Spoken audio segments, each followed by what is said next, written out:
আজ দুপুরে সবজি রান্না করব। সমস্ত সবজি আমি কেটে রেডি করে নিয়েছি।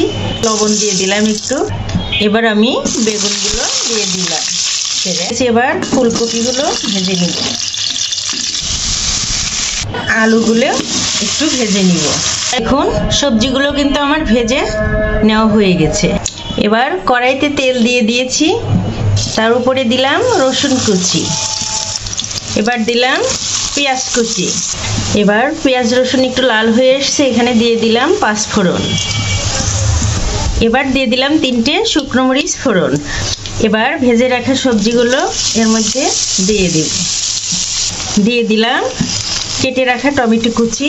এবার দিয়ে দিলাম বেশ কিছু কাঁচামরিচ ফালি,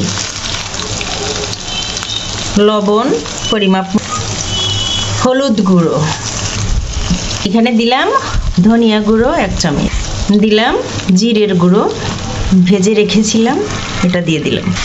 এবার সবজিটা নেড়েচেড়ে সব কিছু মিক্সড করে দিব। খুব সামান্য একটু পানি দিয়ে এবার ঢেকে দিয়ে রান্না করব। খুব ভালো ফ্লেভারের জন্য এই যে এখানে আমাদের পাবনার একদম খাঁটি ঘি 2 চামচ ব্যবহার করব।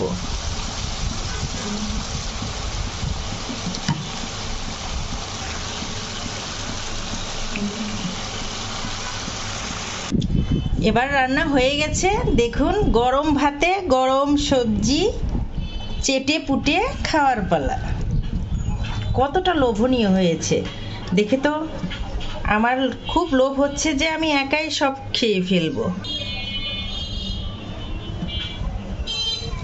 মুখের কথা নয়, আমার এই পদ্ধতিতে সবজি রান্না করে একবার হলেও খেয়ে দেখুন যে কেমন টেস্ট।